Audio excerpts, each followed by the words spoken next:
Это уже потом узнаешь о туркменах. Горды, независимы, великодушны. А сначала видишь одно – красивый. Заметь по-особому повязанный платок, знай. Это женщина из племени Емудов, одного из многих объединенных общим именем туркмены. Имя это мир узнал в конце прошлого тысячелетия. Для кого-то давно. Для них, чьи предки жили здесь и 8000 лет назад, не очень. До сих пор, говоря «я туркмен», каждый из них обязательно добавит «теке», «емуд», «гёклен», «эрсары». Наш рассказ о Ямудах.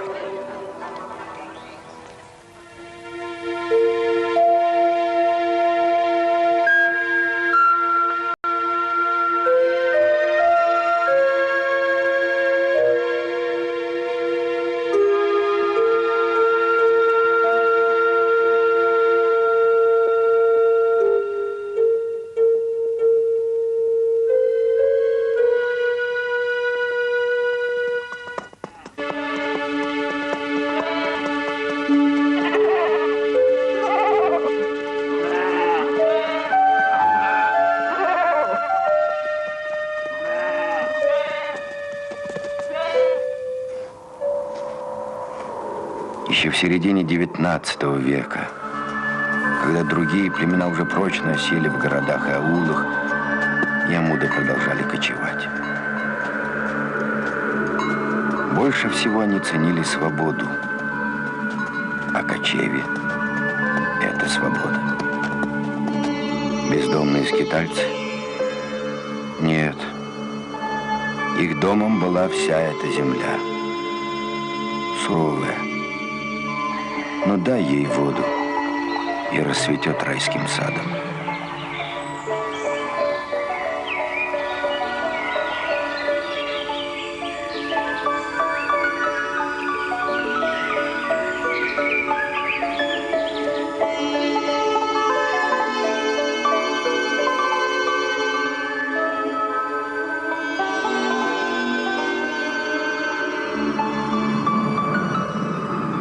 Недаром во все времена так манила она чужеземных завоевателей.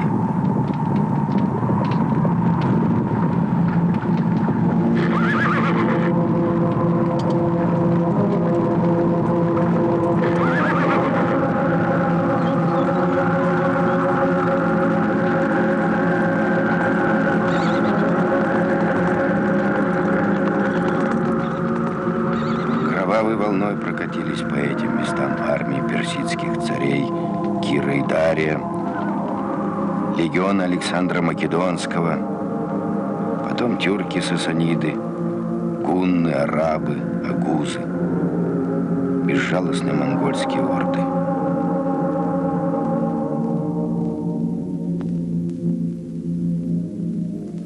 Лишь краткий миг, всего 500 лет, знала эта земля время покоя и благоденствия. Именно здесь родилась и погибла одна из великих цивилизаций древности – Парфянское царство.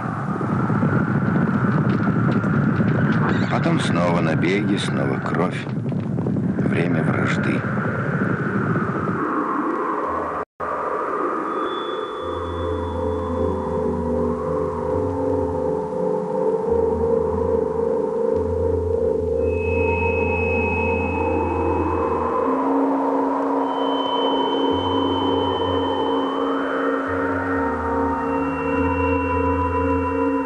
Грозен мир беспутный и дикий, горы, кладбище отчей славы покрывает туман кровавый. В бесконечной смене явлений гибнет лучший цвет поколений.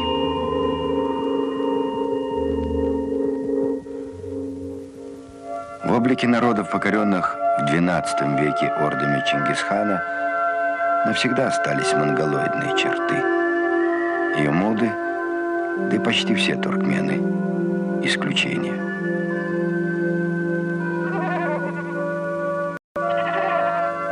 Как удалось им сохранить себя? Им, своим детям, помогала сама пустыня. Здесь измеряет путь расстоянием от источника до источника. Не дойдешь до воды, погибнешь.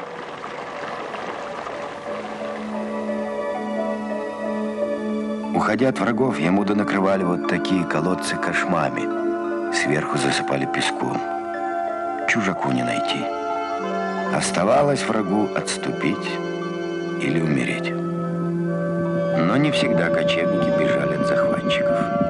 Отважные ямудские всадники ураганом налетали на врага и снова растворялись в пустыне.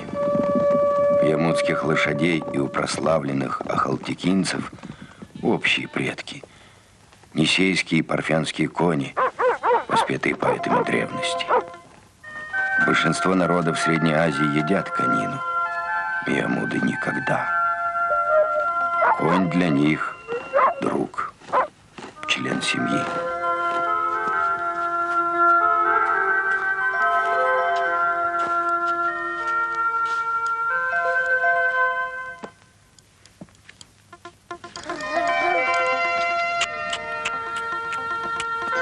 Не умеешь ухаживать за конем, неуверенно сидишь в седле, какой ты мужчина. Обряд сажания на коня – один из древних обычаев племени.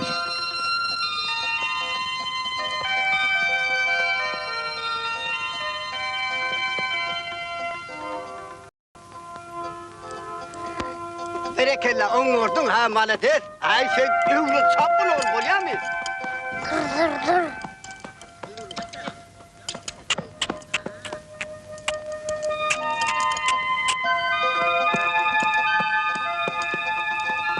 Пускай никогда не упадешь ты с коня.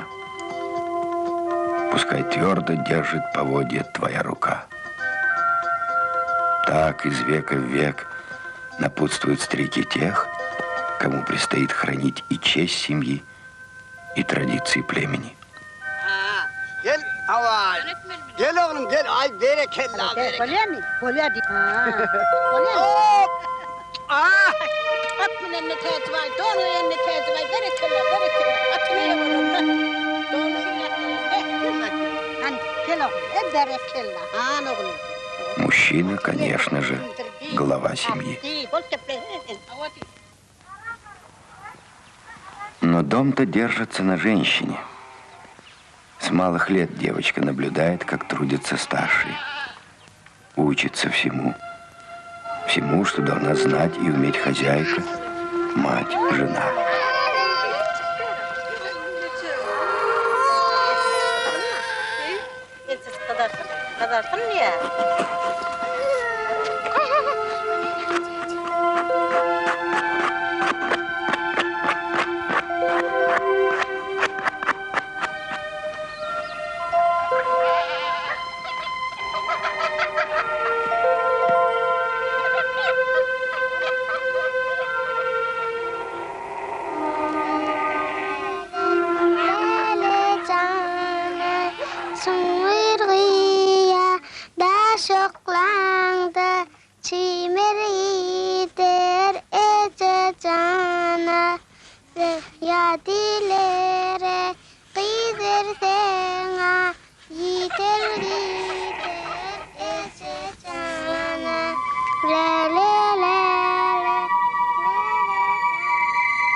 Ее везли в дом жениха вот в таком киджибе. Коврик вместо фотографии на память.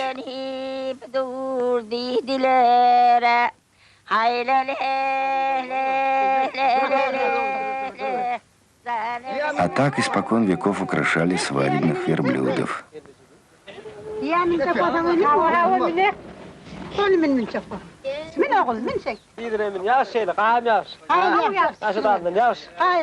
Сколько достоинства. Еще бы. У него на свадьбе главная роль. Ну, может быть, третья. После жениха и невесты. А вообще-то верблюд – труженик. Для ямудов он и кормилец, и самое надежное средство передвижения.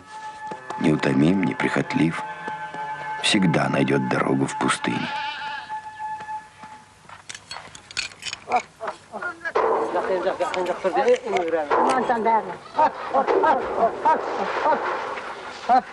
Gecikiden beri gel. Men gelmegen men getirem koyun vardı.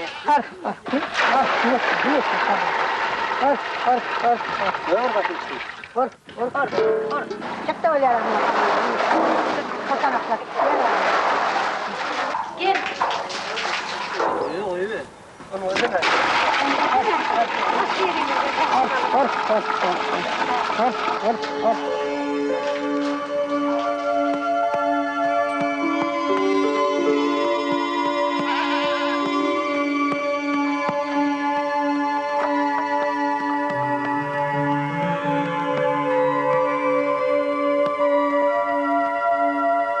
Еще совсем недавно без верблюда и кеджибе не обходилась ни одна свадьба.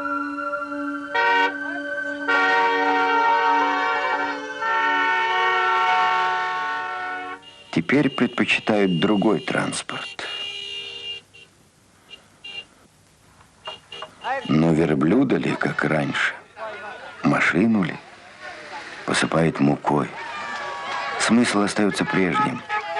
Безбедной жизни вам, молодые.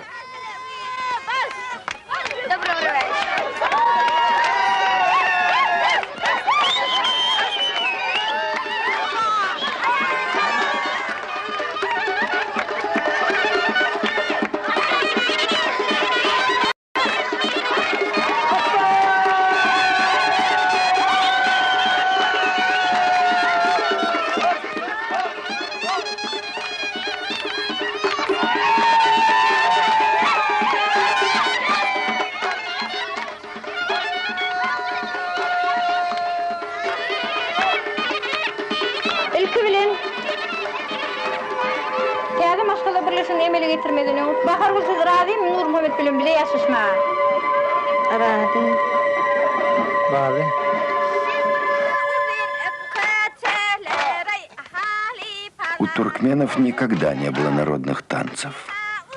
У ямудов есть. Свадебная куштепте. Но сегодня по-настоящему его умеют танцевать только старики.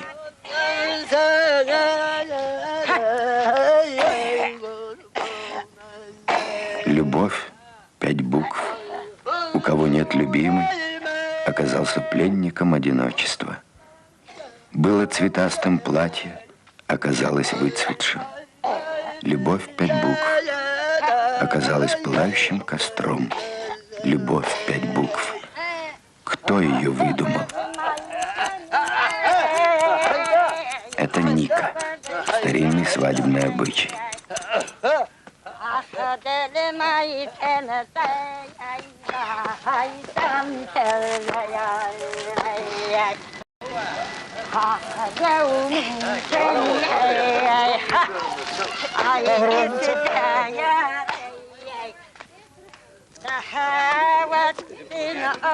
Еще традиция. Дарить платок тому, кто зарезал свадебного барана.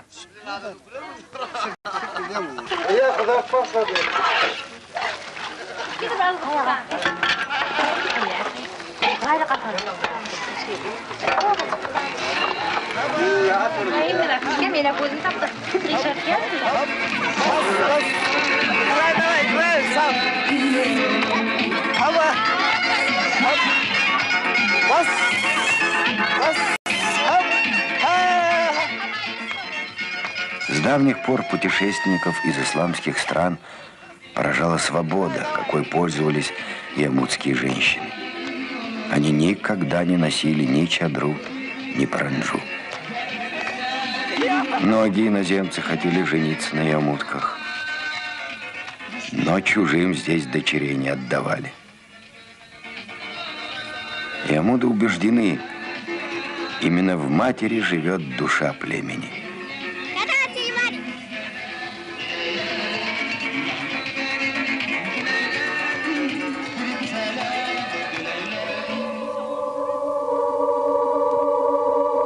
Так что свадьба – главное событие не только для молодых.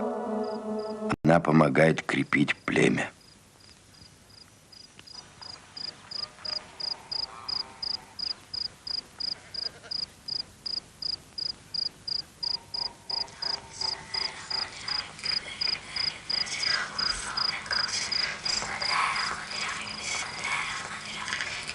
Вот уже 13 веков с утреннего намаза начинается каждый новый день. Просят Аллаха отпустить грехи, благословить на добрые дела, послать благоденствие семье, друзьям, соседям, всем.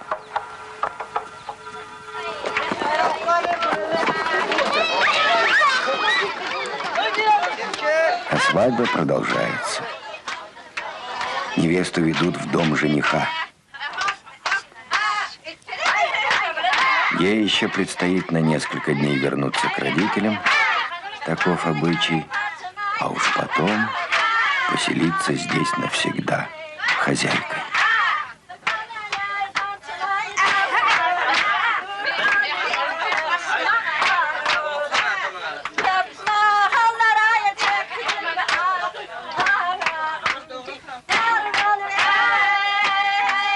Сначала принято рассматривать подарки, потом приданое.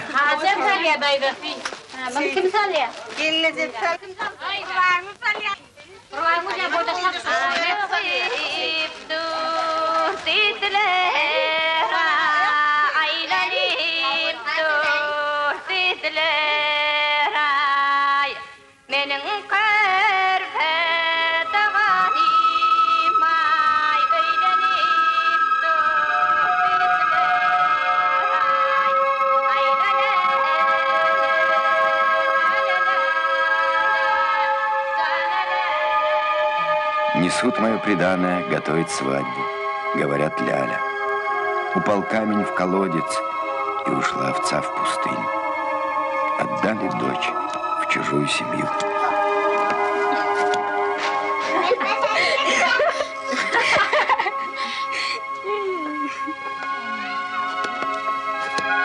Ковер должна выткать каждая невеста.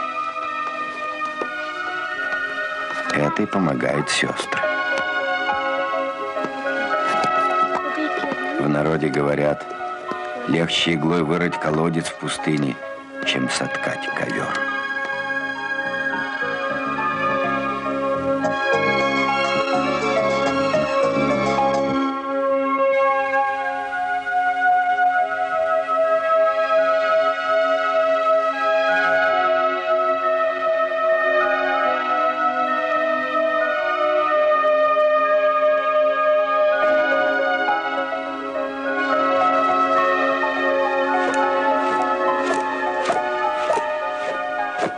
Ковры ткут только из шерсти весенней стрижки.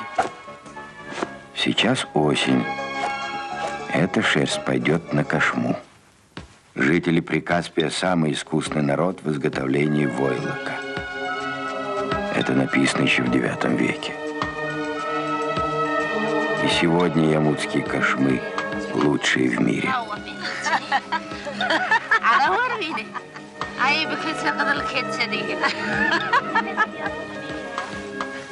Валять кошму – дело тяжелое и долгое. Так что собираются все. Родственники, соседи, старые и малые, женщины и мужчины.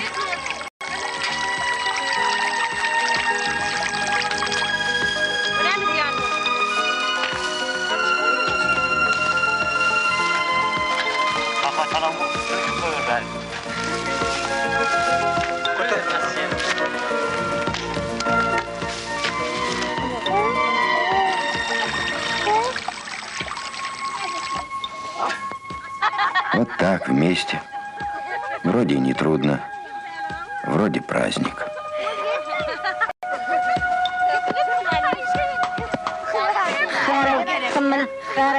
خمل خارو خمل خارو خمل خارو خمل خارو خمل خارو خمل خارو خمل خارو خاخي خاخي خاخي خاخي خاخي بوخم بيهم بوخم بيهم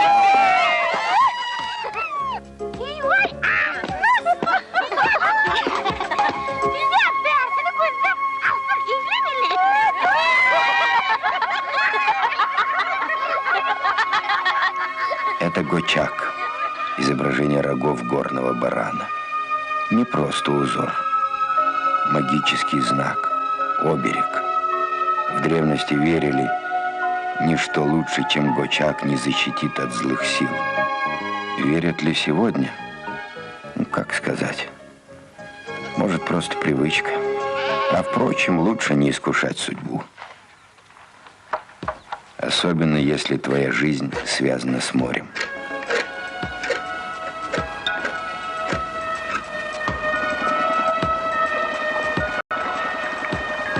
Это сейчас здесь покой. А вообще-то Каспий суров, коварен. Другие туркменские племена рыбу не только не ловили, негде, но до недавних пор и не ели.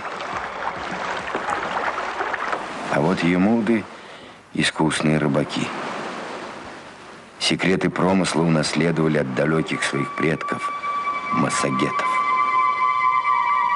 В этом и сила их, что всегда оберегали ниточку, связывающую прошлое и будущее.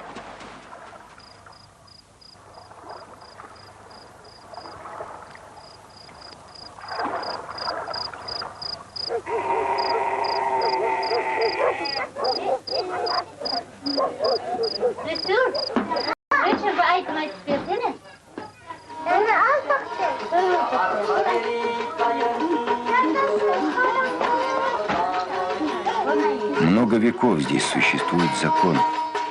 Не только у емудов, у всех туркменов. Так вот, каждый человек должен помнить имена и дела своих предков до 7-го колена. Волей-неволей задумаешься, каким останешься ты в памяти потомков. Сделал добро, и через 100 лет отзовется. Ничто не кончается.